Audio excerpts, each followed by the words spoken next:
before us the opportunity to forge for ourselves and for future generations a new world order. Ladies and gentlemen, the very word secrecy is repugnant in a free and open society. Illuminati News. Free and independent. Welcome everybody. 20 years of Illuminati Confessions, of Illuminati News with Leo Zagami here once again for a very special show, that's for sure. So first of all, let's thank our sponsors, those people who made this show possible: Daniel Estes and Siebert Ekstad. I hope I spelled it right. In any case, I like to give an applause to my sponsors because they are the ones who make this show possible, together with the people also who have purchased my books. Here we have a few of them, just so you know, they are always available. You can find the links at leozagami.com, or you can purchase them directly from Amazon. Okay, welcome everybody. The applause is now ready for my sponsors. Thank you so much for believing in this show.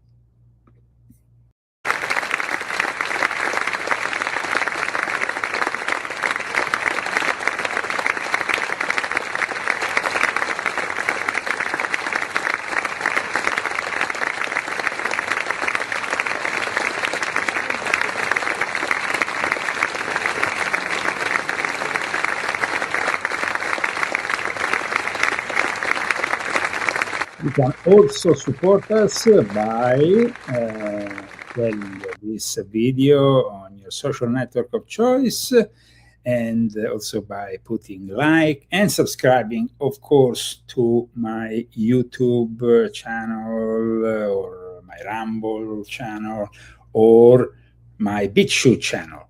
So we seem to have a problem today on laying live the show on BitChute. It will be uploaded later on. We are no longer present, as you know, on Band of Video. It's been the end of an era. Since the beginning of May, we have no longer the possibility of uploading a show on our channel, and that's a little bit sad because we were reaching a lot more people that we have on these shadow ban platforms. But let's talk about what's happening in this rather chaotic week. Trump, of course, is a chaos magician of sorts, and actually amongst the revelations that have been disclosed in this soft disclosure, there was also a video in particular of an image which I had commented not so long ago.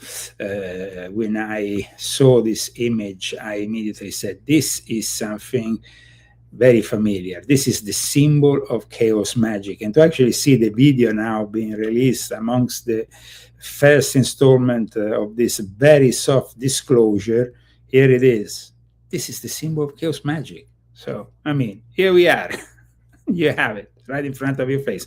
Then we have also a video where you see the windmills. Well, that's actually not far from where I live here in Palm Springs.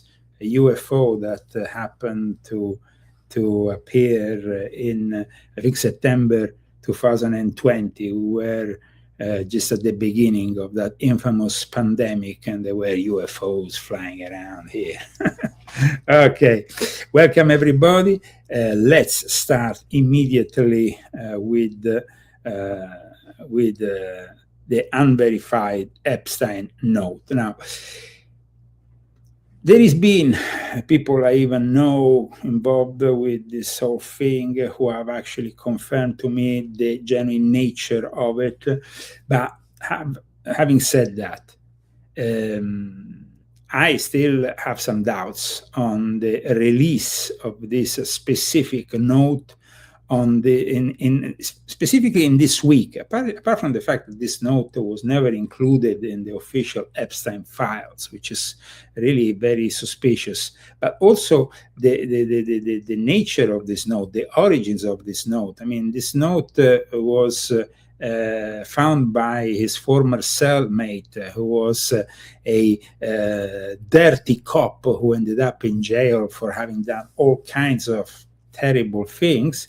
And apparently inside a comic book he found this this note, and I'm going to show you the article because I've actually not so long ago been a guest of this lady, which is cited here. Here we have Kingdom of Zob event takes over Superman books, Mary Jane celebrates 60 years anniversary, Jeffrey Epstein suicide note found in graphic novel.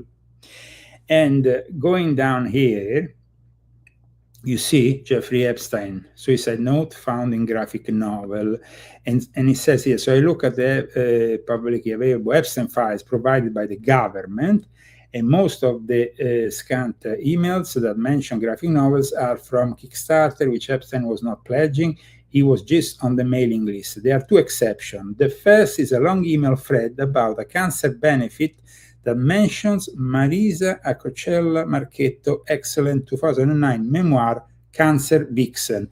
Now, I made a show not so long ago with Laura Eisenhower and Marisa Acocella Marchetto, so I wanted to know what she thought of the genuinity of this unverified note, because the strange thing about this note is that, we haven't yet received an official verification. I mean, why? However, it seems to be a little technical problem. If you give me a minute, because it's about the camera, and I think it's the heat, unfortunately.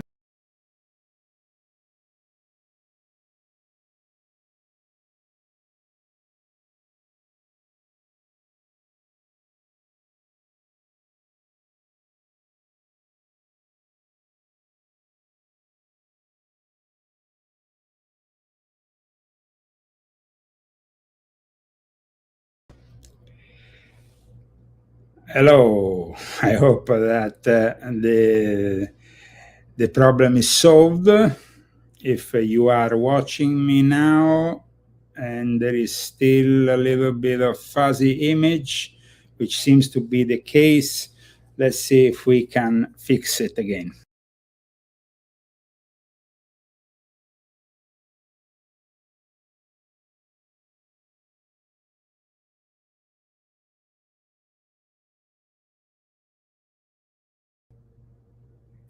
Okay, so I hope that we have found a solution for this camera. Otherwise, I'm gonna move to the other camera. It seems that may be the only possibility to have a more clear image, but actually it's clearing up.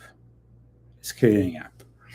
Still a little bit fuzzy, but it's clearing up. Okay, for those who are just tuning in now, we are having this simply a problem, which we might sort out simply by turning on another camera.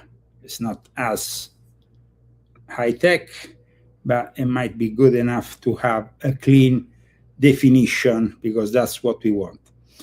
Okay, So, going back to the Epstein unverified note, it's kind of coincidental or not that it comes out in a week in which Trump is trying to do everything possible to shift the general attention. And he's doing it also with this UFO disclosure. However, the experts, the so-called experts, are not really pleased with this initial disclosure that has been offered by Trump, because in reality it's pretty disappointing. However, we had Tim BitChute who has said this is just the tip of the iceberg. Well, let's see. Tim BitChute is with us with more. I got to first give you credit. You've been fighting for this information to be made public for a long time. Thank you for the fight that you're in. I think it runs a lot deeper. The most compelling information I saw was from our own astronauts on top of the videos. But you know a lot more than that, don't you? I do, and I do want to personally thank President Trump for keeping his word to me personally. We had a long conversation, and I brought that up to him, and he said he was going to get it out there, and dadgummit, he kept his word. And, you know, but I want to warn people, though, this early stuff that we're seeing is not all of it, and this is just the tip of the iceberg. But Trump's having to fight, you know, he's having to fight the deep state, and it's just... Okay, so Trump is having to fight the deep state. The problem is that every president we know, it's always working on a need-to-know basis when it comes down to these UAPs or UFOs connected to extraterrestrial intelligence. So here we are once again with, like I said, a very big nothing burger. Everybody was waiting some incredible revelations. Maybe it's just the first installment, but as the experts that were called in yesterday by Chris Cuomo, this is a little bit underwhelming. Let's bring in two men whom I turn to in the fight for transparency when it comes to what the government knows about UFOs. Pentagon UFO whistleblower Mr. Lou Elizondo and News Nation investigative journalist Ross Coulthart. And I am fine for you guys to say, no, Chris, you're wrong. This is great. I'm too cynical about it. I want too much. I'm fine with that. I respect your opinion more than my own. Ross, I start with you. You know, what you did with Grush, that moved the needle. It created energy that either you want to ruin this guy Grush's reputation and his sterling pedigree and say that he's psycho, or you guys aren't telling us things, and you really move the needle with him, Ross. I feel like it wasn't paid off today. Here we have obviously two gatekeepers. Both Luis Elizondo and Ross Coulthart are two gatekeepers. Now, I'm not saying that every gatekeeper is necessarily a negative subject. I mean, their connotation is simply being a gatekeeper. That's it. They seem, though, to have two different prospects. We will see Ross Coulthart, who was also here, a contact in the desert last year, saying that he found the whole thing a little bit underwhelming, while instead we see Luis Elizondo, who, by the way, behind the scenes is controlled by the Jesuits, who instead seems to have a much more enthusiastic outtake. I completely agree with you, Chris. I must confess I was underwhelmed by today's supposed maximum transparency.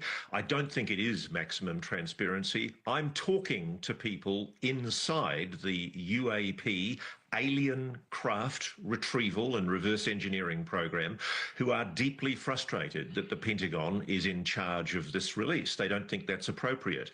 They also think that the Congress is having... See, that is actually, by the way, those windmills, so that is Palm Springs. That is actually like 5 or 10 minutes from where I live. The wall pulled over its eyes, and it's far too compliant. And that is the symbol of chaos. Woo. The national security state dictating what can and can't be released. I do think what's positive and what's optimistic is that there is, I'm assured, from within the administration, a determination to be transparent as much as possible. And as much as possible. But then after, I think that Luis Elizondo, it's a little bit honest in a way when he says people will be scared, we have to measure what we can release or not release.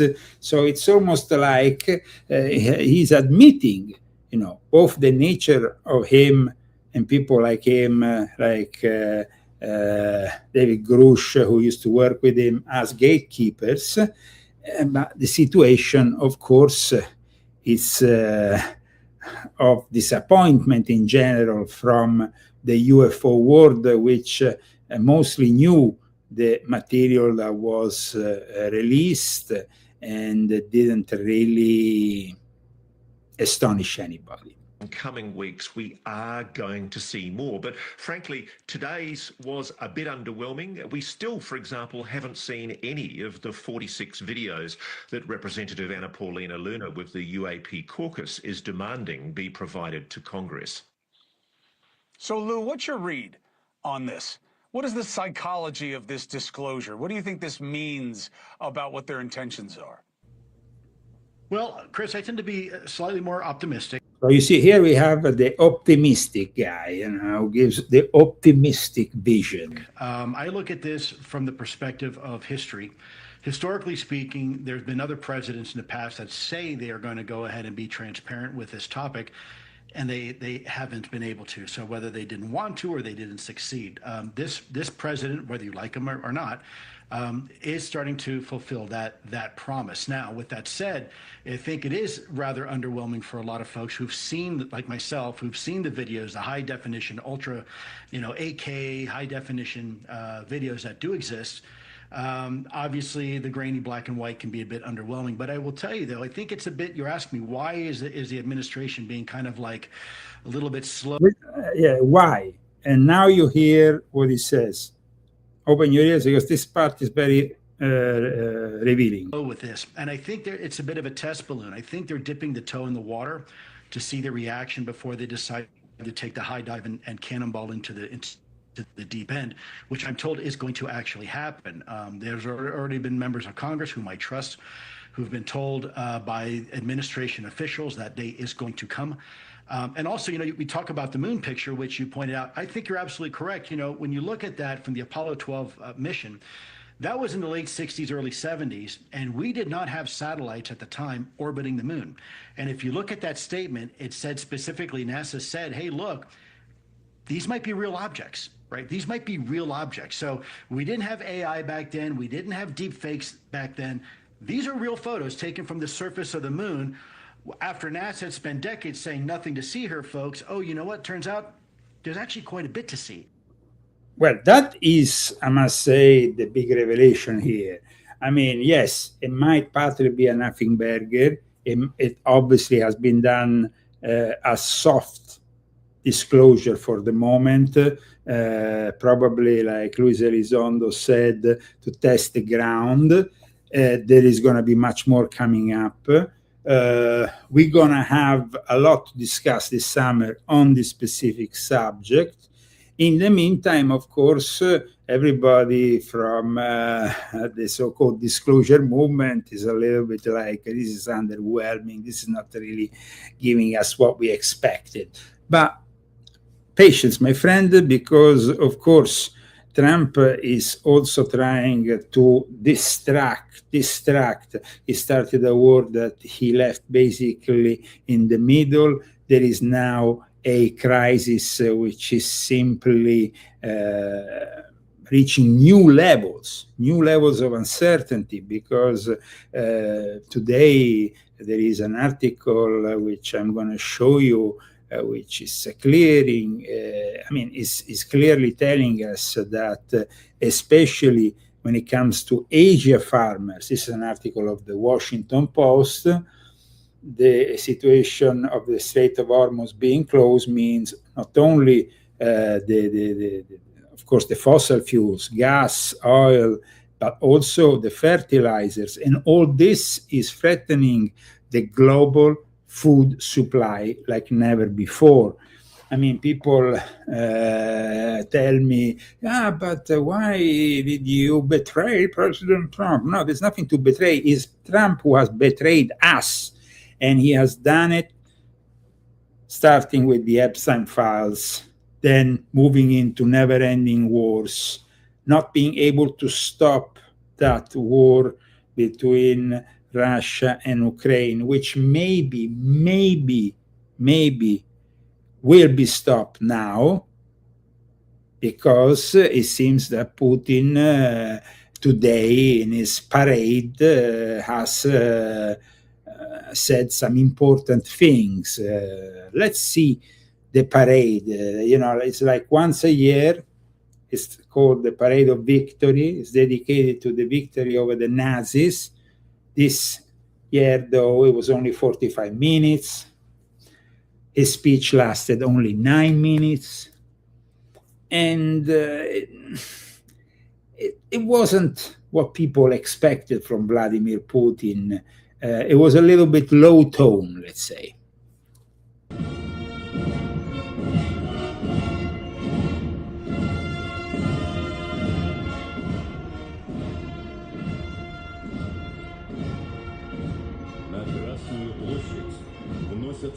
Государственный флаг Российской Федерации и Знамя Победы. Штурмовой флаг, водруженный бойцами 150-й Идрицкой стрелковой дивизии над куполом поверженного Рейхстага, ознаменовал долгожданную победу советского народа в Великой Отечественной войне. Дорогие друзья, великий подвиг поколения победителей вдохновляет воинов, выполняющих сегодня задачи специальной военной операции. Они противостоят агрессивной силе, которая вооружается и поддерживается всем блоком НАТО. И несмотря на это, наши герои идут вперед. Рядом с российскими воинами рабочие и конструкторы, инженеры, ученые, изобретатели. Они продолжают традиции своих предшественников.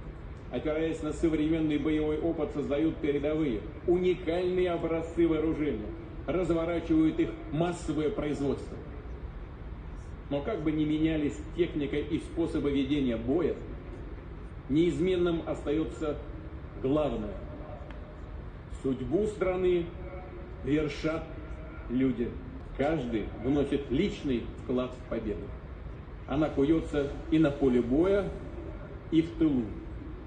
Твердо уверен, что наше дело правое. Мы вместе. Победа всегда была и всегда будет за нами. Торжественное шествие войск возглавляет командующий военным парадом.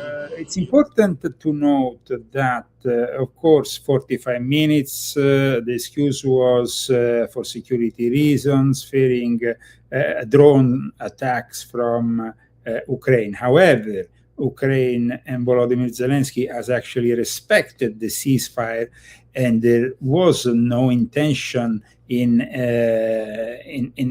getting back into the hostilities for one specific reason. There has been an exchange of about 1,000 prisoners on both sides, so that couldn't be compromised by simply breaking the ceasefire.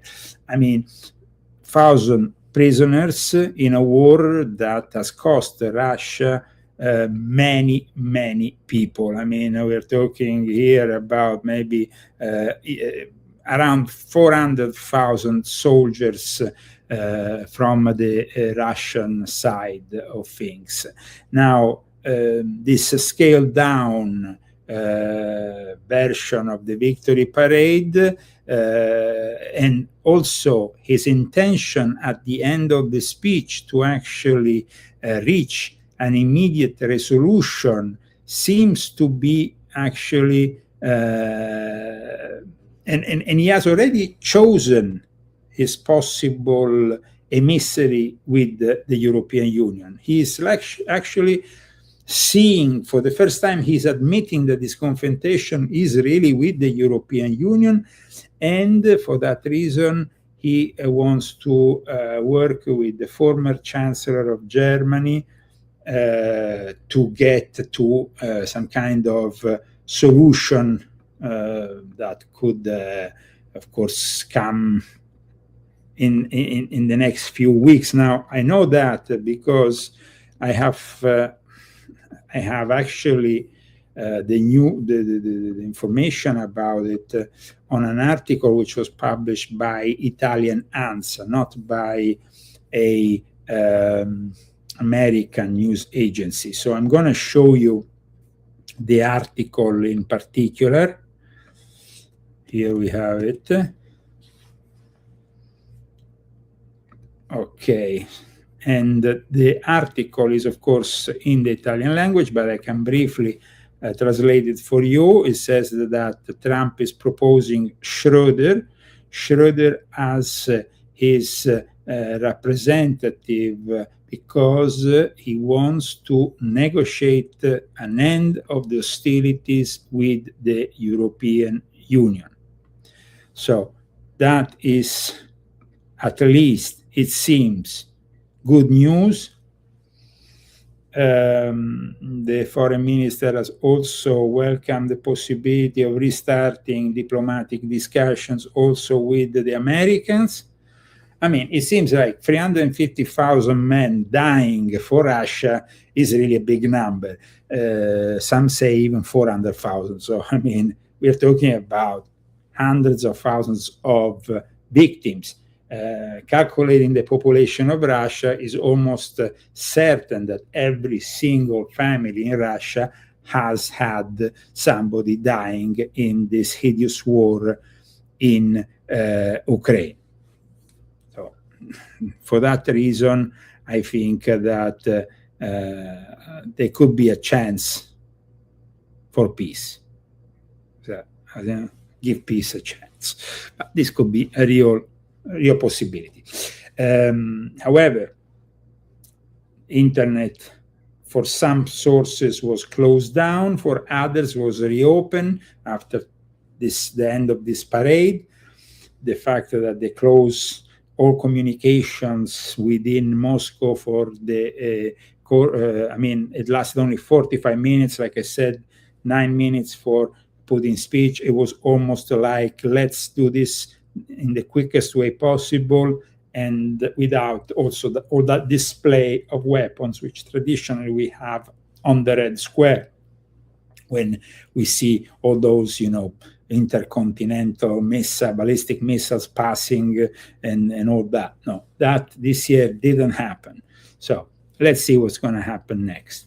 In any case, another emerging threat this week has been instead the Hantavirus.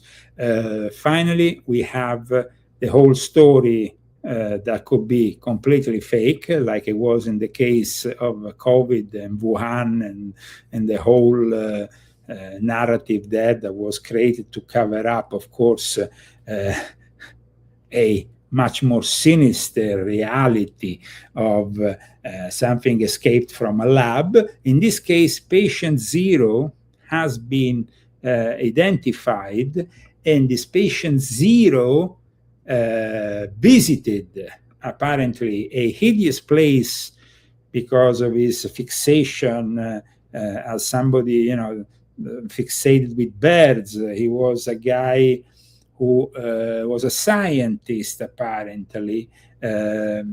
Now he has a name. We know that he was the first one to die. Then the second person to die on a plane was actually his wife. But where do they say they got this virus? So this is the guy. He was 70 years of age, patient 0. This is the hideous place they visited in Argentina, known for bird watching, which is actually filled with rubbish in the real sense of the term. It is actually a place, it's a sewage paradise where birds go there, and it seems like they were obsessed with seeing these rare birds. And for this reason, they went into this, literally, this is a shithole. Nobody should ever go there. But these people went there in this mountain of waste, which, exceeds the limit established by the authority, because they wanted to see this bird. And apparently this place, which is called the Ushuaia landfill, is a pilgrimage place for bird watchers in search for the white-throated caracara bird, which is the one you are seeing here. Now, this guy, of course, died on that ship.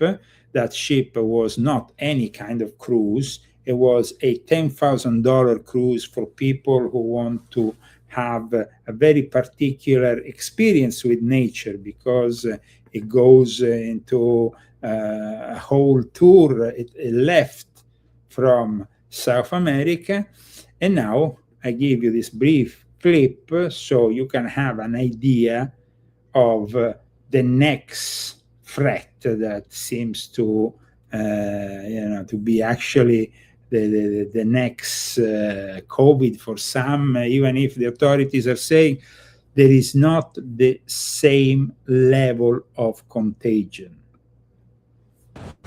A cruise of a lifetime tainted by a deadly outbreak. Medics approached the MV Hondius, anchored off Cape Verde, to fetch 2 confirmed Hantavirus patients and a close contact suspected of infection.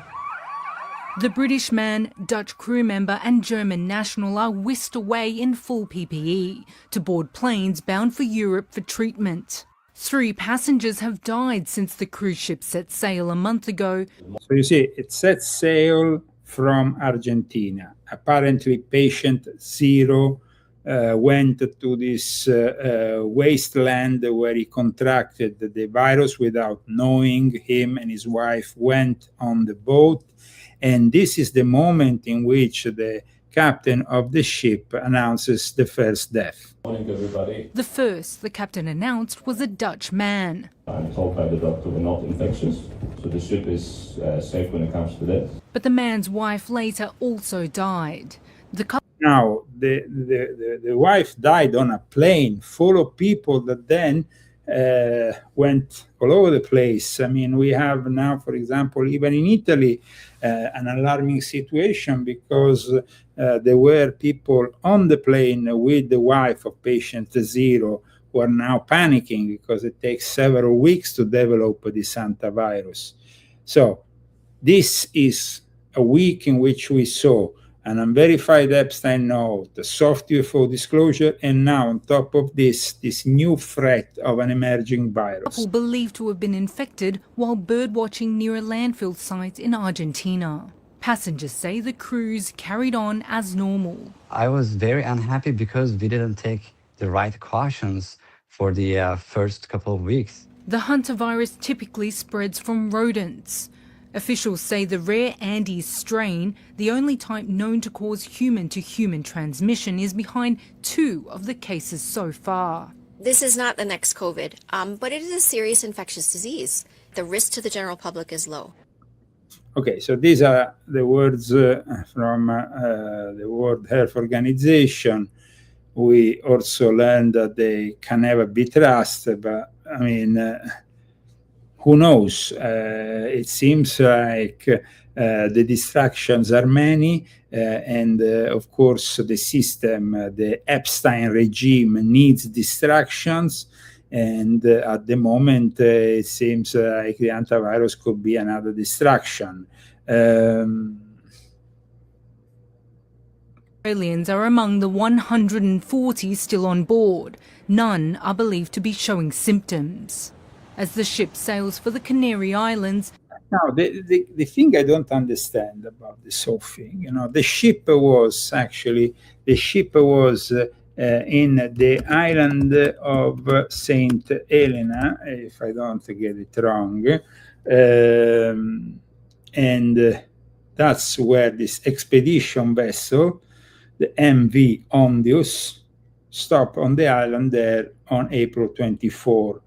Now, they disembarked in this island, the island of St. Helena. The outbreak, which of course is now identified, had probably already spread.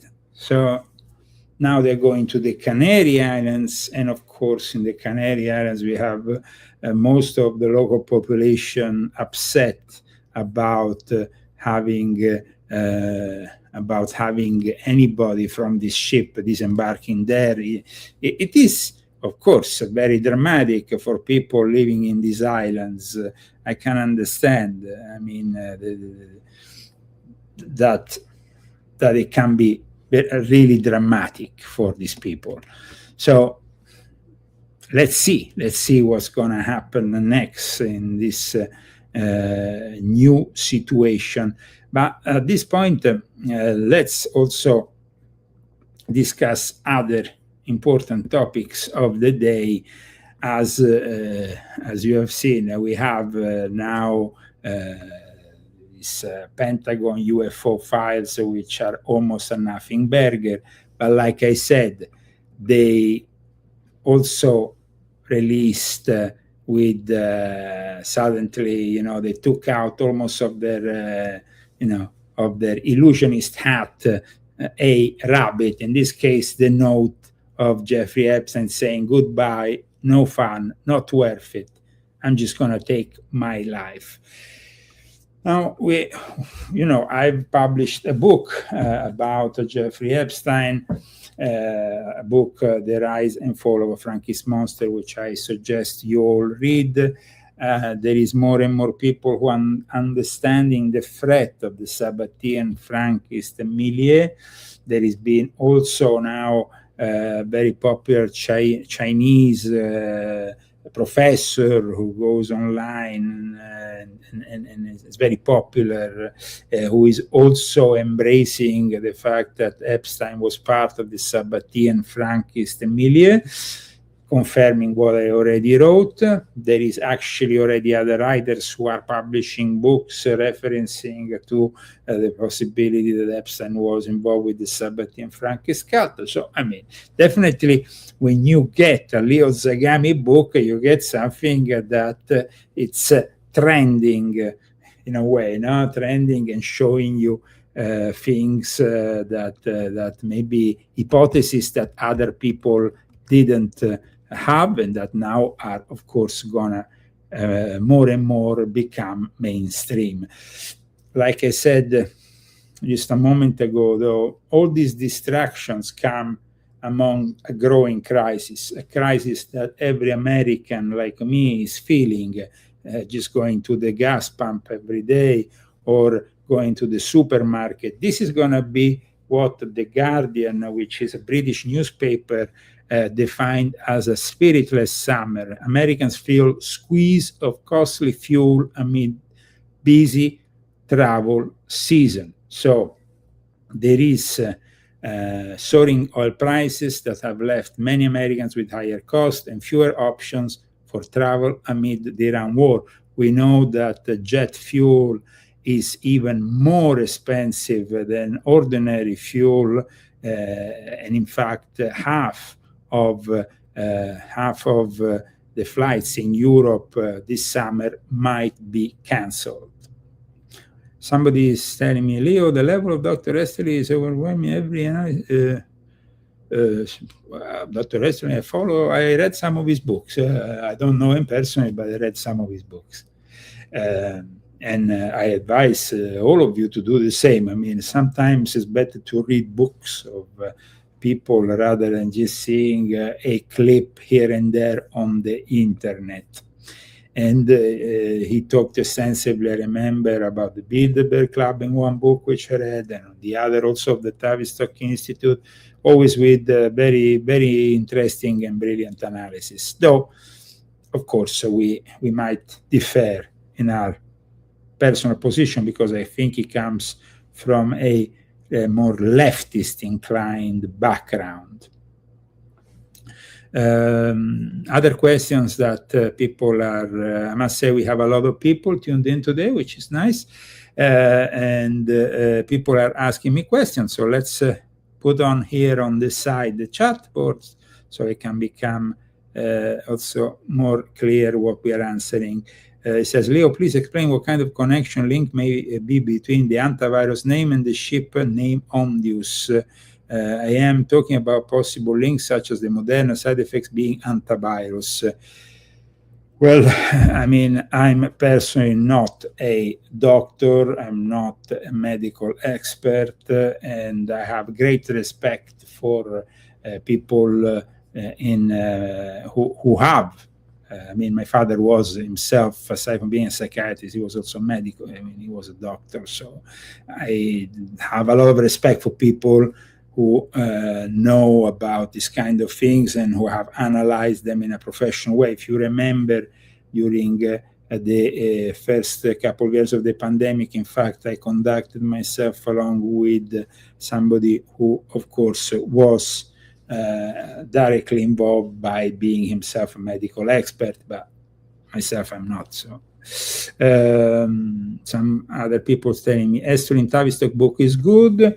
Yeah, I would say that Tavistock, the book that Esterlin did of Tavistock is good, but if you want to have an even more in-depth analysis on the same topic, I will strongly suggest to read volume 11 of my Confessions, because I have, like I said, read, analyzed very well Esterlin's book. I find it very entertaining, but is lacking, I think, on certain technical elements, which I brought in instead my own analysis in volume 11 of my Confession, which is dedicated to mind control, dedicated to the art of propaganda. We have also just been told that, of course, now suddenly MK Ultra is back. MK Ultra, which apparently is back in the news because suddenly there is a hearing that that's bringing up some of the dirty secrets. However, one thing must be said: the people responsible for MK Ultra are long gone. So some of these attempts are made at times only to distract us even further. I mean, when it comes down to the UFO disclosure, the UAP as they call it today, it was pretty disappointing, as we stated earlier. Our astronauts are seeing it. So I do think it was telling. No, it's not the grand reveal that I hope would happen immediately, but I think it's going to take a little time. I think this is an excellent step in excellent first step in the right direction, and I am cautiously optimistic that as such. So somebody is asking me here in the chat, and today I'm actually answering you in the chat. It says, Leo, I know it's kind of off topic, but can you speak your opinion about Planet X and Nibiru? I would appreciate. I think it's related to this UFO disclosure. That's the red sky at the sunset. Well, there was, as you know, a journalist in Italy, Cristoforo, I think Barbato, who dedicated a lot to this subject. The Secretum Omega. He apparently had some sources within the Jesuit astronomers who gave him some information regarding that. However, we haven't we didn't see something that manifested. You know, I mean, everybody was connecting this Nibiru with 2012, and in the end, nothing really happened. So. Thank you for the question, but I hope that we are given maybe some more interesting food for thought, because at times these kind of things tend to be nothing burgers. somebody is saying here, Leo, would you will like your input regarding prime meeting yesterday in Toronto between Obama, Alex Soros, and okay, I heard about this meeting that you're talking about. The meeting actually saw the participation of the current member of the Italian opposition, the head of the Italian Democratic Party, Schlein. She actually participated to this meeting. It really seemed like a big farce in which leftists were simply, worshipping Obama like he was still the number one leader. I mean, of course, for the leftists, Obama will always be, some kind of guru. But I don't think there was anything truly groundbreaking discussed in that kind of situation. It was just a moment for the left to reassess their situation. They have, of course, an opportunity here. They know it. They know that with the midterm elections, with the current economical situation, with what we are witnessing in the White House, the sense of uncertainty, the promises that Trump has broken one after the other, the left has, of course, an opportunity. We have to be honest about that. The left has an opportunity, and the opportunity is given by Donald J. Trump. Donald J. Trump is a traitor to the American people, and that's what's happening at the moment. Whoever still thinks that Trump can help America, it's eluding themselves, because Trump is simply helping his own pocket, and at the same time it's trying to help the people who put him back there in the White House, and that's why he didn't want to do more with the Epstein files. I think that now it will be really important to listen what Marjorie Taylor Greene said a few days ago when she was visiting Ron Paul's Institute, and in this conference she came up with what led her to break up with Trump, which is really, I share what she says because I think that she's one of the few honest politicians that we have here in the United States. When we started talking about releasing the Epstein files, I'm like, this is a no-brainer. President Trump will just roll them out on a big cart himself. Stacks and stacks and stacks of the Epstein files, because obviously Bill Clinton is all in there and Hillary Clinton. That's what I had been told all along, right? Well, it was the most shocking thing when I sat in a conference meeting and I learned that the president didn't want to release the Epstein files. I was like, what? Yeah, come to find out, he was very much against it. So we kept on trying and kept on talking about it. And then the president told Mike Johnson, no, do not bring that resolution to the floor for a vote. He told the Rules Committee, and Johnson told the Rules Committee, no, you will not mark up any bill in the Rules Committee that will allow the Epstein files to be released. And the resistance built and built and built. He told Pam Bondi, don't release the Epstein files.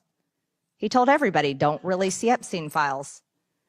So we persisted because that's what we promised. That's what we campaigned on, transparency and accountability, especially to pedophiles. How is that complicated? So it got to be such a gigantic amount of resistance coming from the president and the speaker and everyone, the DOJ. I said, fine, I'll do the unthinkable.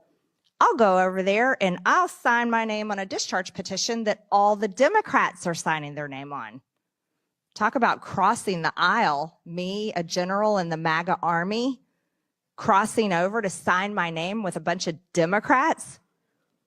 Yeah, I did. Because women were raped when they were 16 and 14 years old.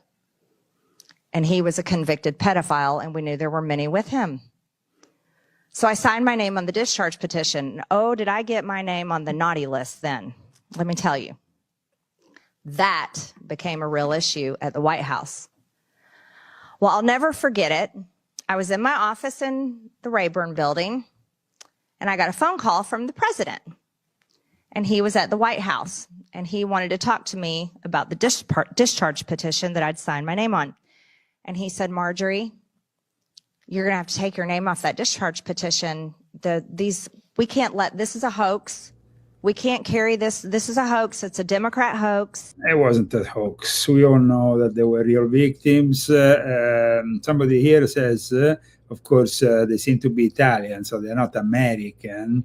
And say, I think you're missing the real truth behind the current geopolitical scenario. I wonder if 33 Freemason master can see the world politically real with a higher view. Sorry, my friend, but you are getting it completely wrong. The scenario is very clear here. We have, of course, Russia, China, and the United States of America. And whatever Trump has been doing has simply helped China.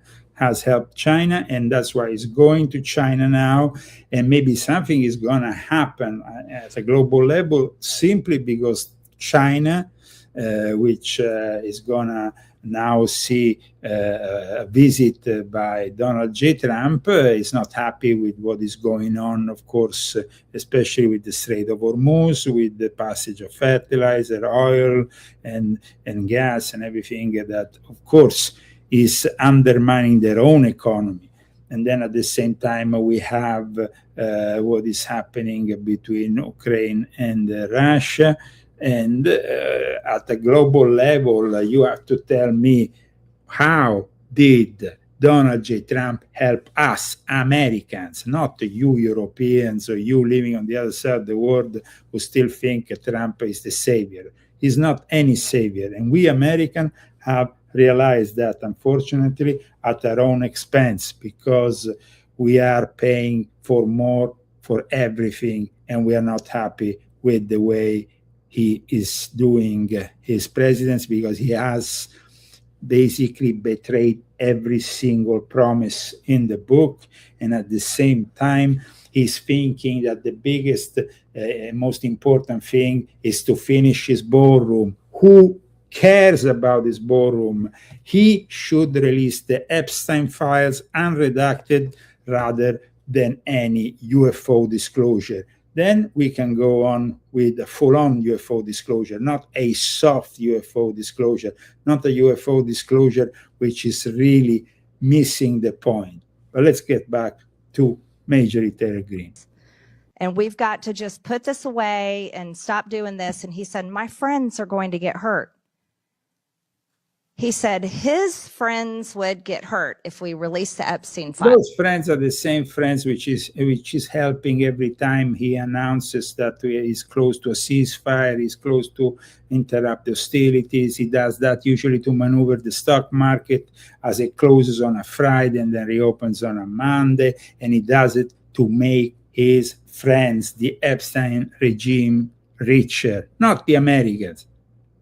Did you get rich? I mean, I want to ask simply this question to you, Americans, not the guys who are falling from the rest of the world, because who cares about them? America First was about America first, never about Europe, never about other places first. It was about us first. And unfortunately, we have been put last. Because like Major Taylor Greene herself said, the moment in which Trump arrived for the second presidency, he gave the possibility to every single head of state coming from abroad to have more than what we have as Americans here. He said, Marjorie, these are good people. These are people you know at Mar-a-Lago. People in Palm Beach, they're going to get hurt by this. And I said, Mr. President, people have been hurt. These women have been hurt. I said, have you talked to them? I said, you should talk to them. You should have them in the Oval Office, Mr. President. You have everybody in the Oval Office. You have sports teams. You have world. But Trump is in the hands of the Chabad-Lubavitch movement, which is in the hands of the Sabbatean Frankists, which are basically the people which aided the rise and then, of course, the fall of Jeffrey Epstein. Because if it comes out that now he indeed suicided himself, it's simply because he was brought to suicide himself. He was pushed into that direction by people who, of course, were associating with him first, but started to take a distance from him when he saw the overly, the way things were turning out. And just recently, King Charles went back to England after visiting the United States, and he's only a few miles from his brother. He didn't even bother to visit his brother because he's so embarrassed about the situation. Having said that, King Charles disappointed also the victims of Jeffrey Epstein, who did ask for a meeting that could have showed another image for the royal family. Instead, now we know for sure that these people are always on the wrong side of history, because they are the ones who have covered up all these pedophiles. And let's not forget, like I explained in Volume 8 of my Confessions, King Charles' best friend with Jimmy Savile, one of the biggest pedophiles in history, let alone Jeffrey Epstein, who was connected to his brother. I mean, these people are one worse than the other. They are all compromised, and we need to realize that. Leaders, you have Al-Qaeda terrorists that are now leading Syria. You have Mamdani. I mean, you have everybody in the Oval Office. Surely you can have these women who were raped as teenagers, talk to them. I talk to them all the time. As a matter of fact, many of them voted for you. That's what I told them. They voted for you. Epstein victims voted for Donald Trump. And he wouldn't have anything to do with them. And he told me his friends would get hurt. And I said, I'm not taking my name off the discharge petition. Thank you.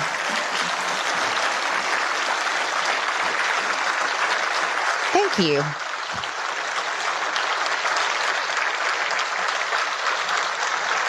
Thank you. Thank you. Because this crosses party lines. It crosses, as a matter of fact, it crosses all the lines.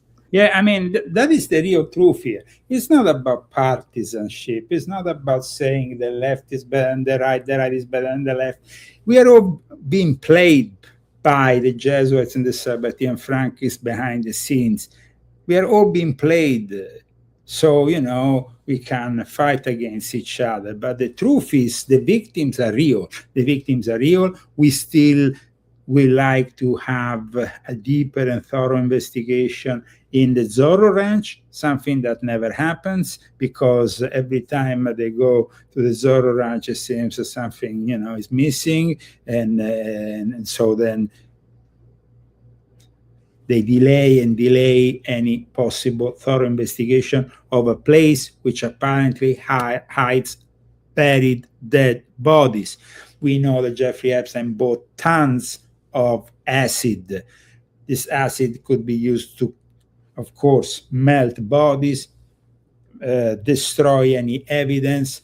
What happened to all the evidence that Epstein hid in some locker rooms spread across the United States of America?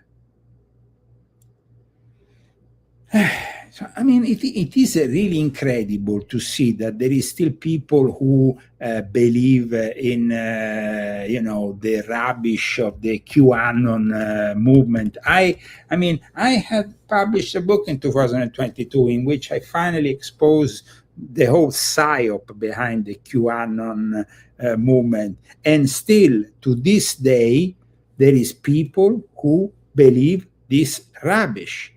I mean, the premise is, that they are pedophiles and that there is an elite that does certain things that we have also might use also code words that we related in the past to Pizzagate. That's a possibility. The fact that Podesta, Hillary Clinton campaign chair, was a pervert who loved Marina Abramovich spirit cooking. These are realities. But the problem is that the spread of the QAnon conspiracy was actually aided and abetted by Jeffrey Epstein himself. This came out in the Epstein files. And there is still people, you know, who say, oh, no, but we have this other revelation, this promise of a great future with the Trump. No. These are people who believe in all kinds of nonsense. But we have to be realistic.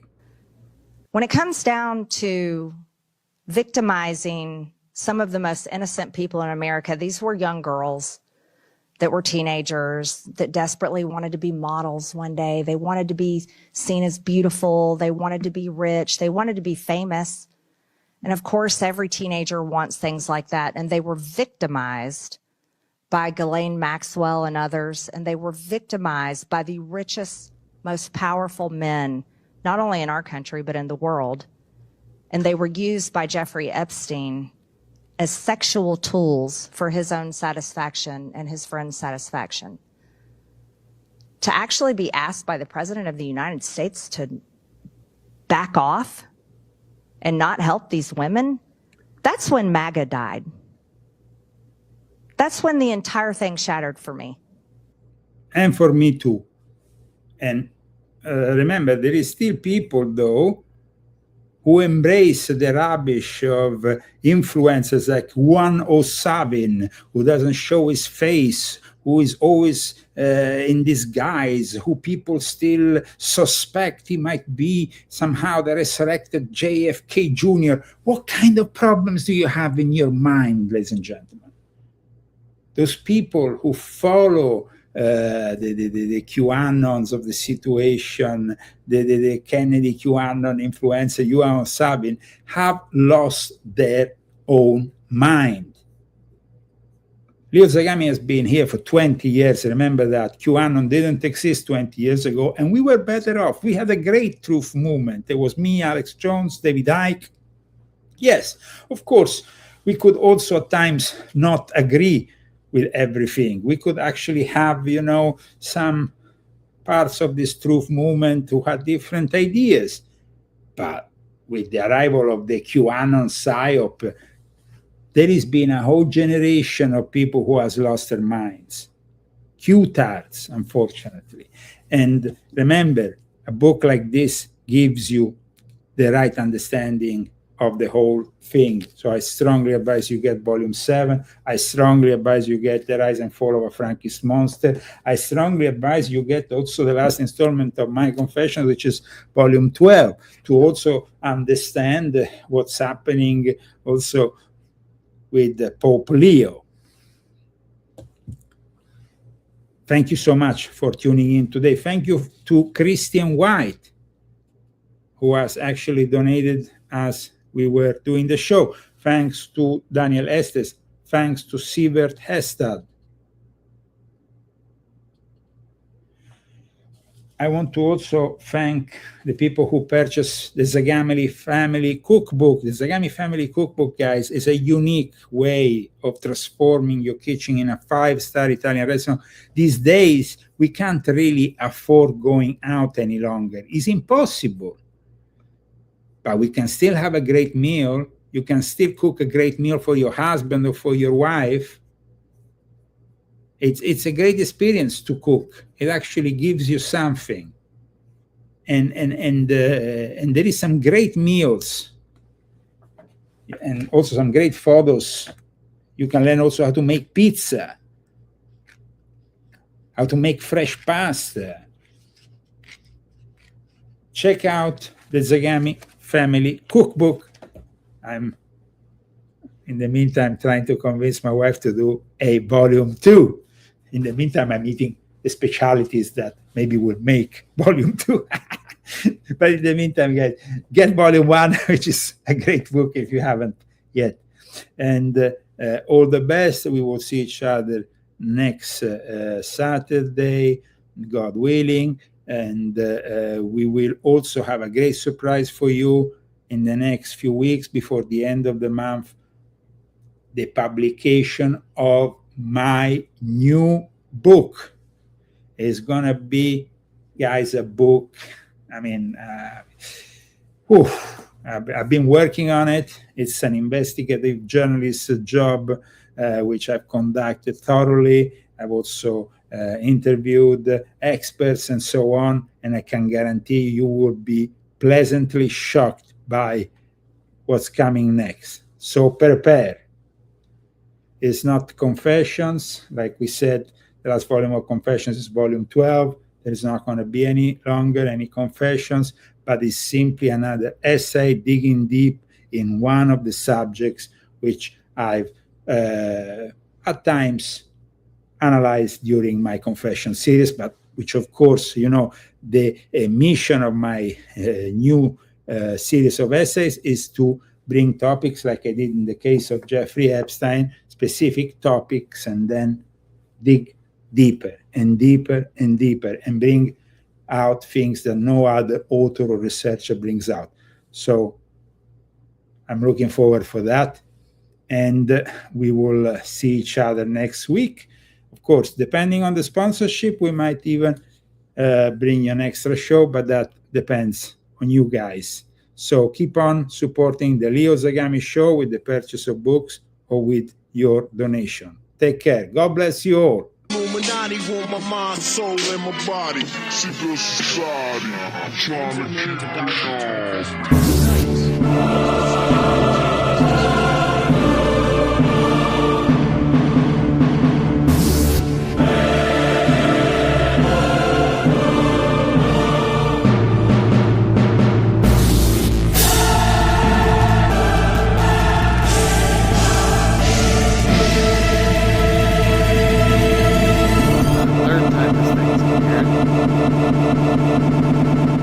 It's a UFO If it does the thing it just did twice generally again. here in Palm Springs. Shit.